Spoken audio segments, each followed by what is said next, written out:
So now let's do the big booster rocket in the center. We're going to do the same exact method. We're going to try to find the center point here at the top.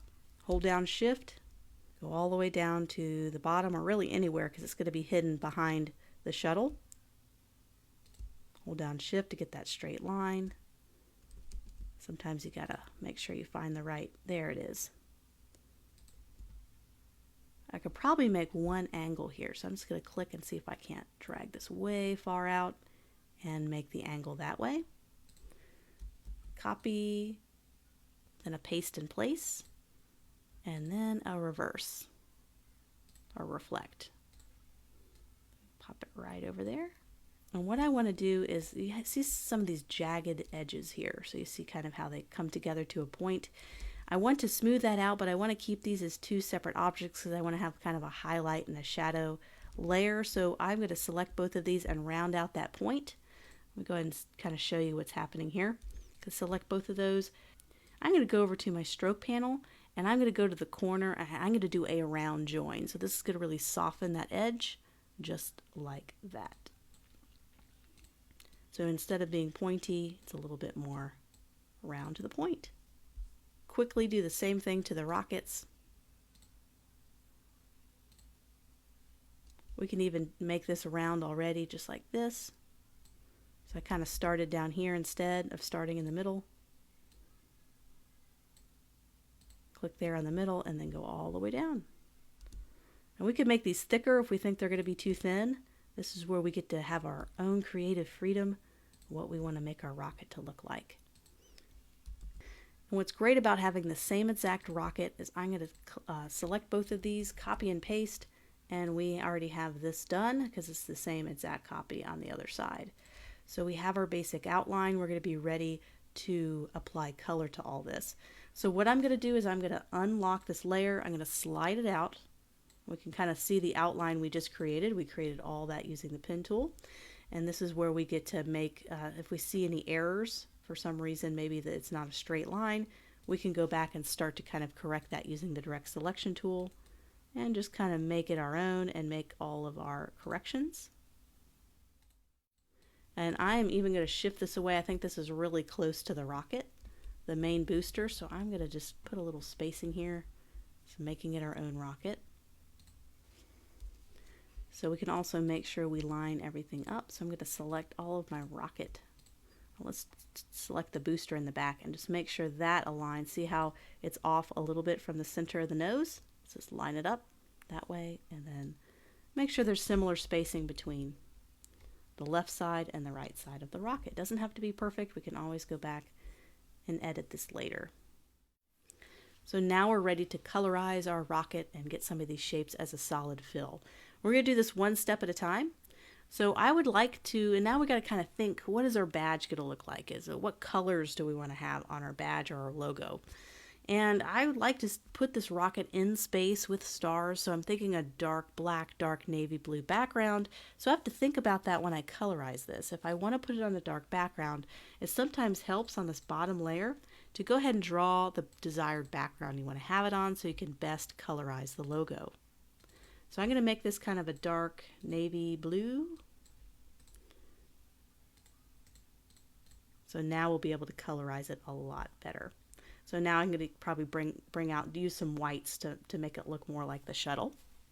So I like to start with the top items first and then work my way backwards. So what is the item that's closest to me, the viewer? That would be the shuttle. So let's do the shuttle first.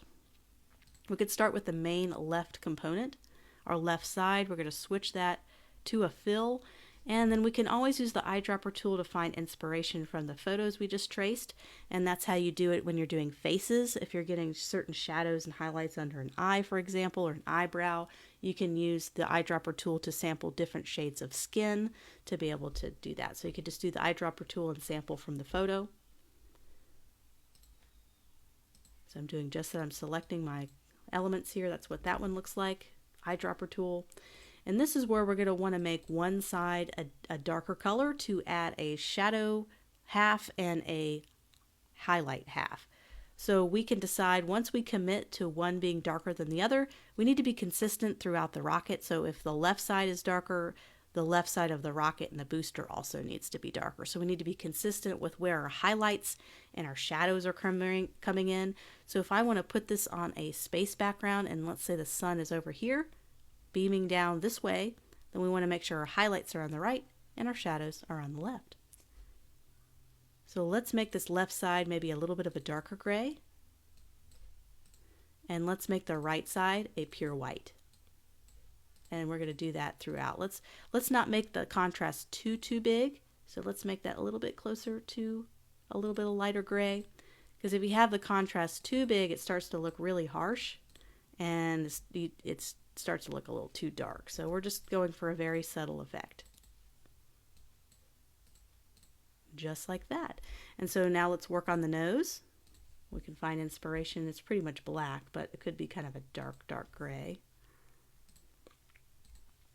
Eyedropper tool, and let's make that lighter, just a little lighter to add a sense of highlight. Let's do the same thing with the window. We could probably borrow the same colors so we don't have to use too many ink colors. Also have our side windows here, our side, I guess that's part of the heating shield from underneath. And I probably would just want to make that the same color as the windows, so we're staying consistent with our grays. Just trying to simplify as much as possible. We could do the rocket engines. We could do that in even darker gray, so that pops out over the gray it's already on. So now we have 2 shades of gray. And maybe I can borrow this same gray, and that'll pop out over the white. So just kind of making some of those decisions on, you know, you don't want to have, if this color works and you're already using the color, you might as well stay with it. Just reduce the amount of total colors you have to use. So everything else seems to be, I think there's one more element of the space shuttle left. It's this little highlight. I guess we were trying to emulate shadows. So let's make this a darker color than what's already on there. So just, this is going to be a really small change because it's really just kind of showing shadows. And this one just needs to be very light gray. Just like that. And so sometimes we need to put layers in front and top of each other when we're doing this because, you know, we traced kind of these last, so those are kind of overlapping. So what we could do is we can go ahead and select all of these. I can do my keyboard shortcut and put these layers behind the shuttle, doing Command left bracket, putting that down in my layering system. Perfect. So you can see our little rockets coming together. We might need to put these rockets on top. So just putting things above and on top of each other, making any kind of small corrections that we need to make. With our pen tool. And what I might need to do there is I might need to, looks like that needs to be straightened, or I can just highlight my pen tool here and get the delete anchor point and just delete that. Because it seems like an erroneous anchor point that we don't need. And then we can bring this closer together. So that kind of cleans it up a little bit. Now that we have our shuttle, let's go ahead and do our rockets really quickly, and then we'll have the main components we need to start putting this into the badge. So let's do our rockets. We can do our orange-red rocket. We can find our inspiration. Let's go ahead and put my stroke panel over here. Let's find a little inspiration from the photo, kind of more of a rust orange-brown type color. So we want to take the same color and just make it lighter. We can just double-click the swatch, go to our color picker, and go slightly lighter. Not too much lighter, just really small steps. And let's say we want to add details. I feel like this is really sharp. I feel like I need to round the corners on this a little bit. So I'm going to get the direct selection tool and see if I can't click and just isolate that one corner. Just kind of round a few of these corners. Not all of them, just click specifically on the one, just to do one at a time, just to kind of round some corners. I can do the same thing to the other side. Kind of makes it a little more polished. The same goes for the wings. If I want to click on that one corner and just round it a little bit, just kind of gives it that nice streamlined look. I'm going to make sure you just click on that one anchor point or it'll round all of the corners on the entire shape. So just be sure to isolate those.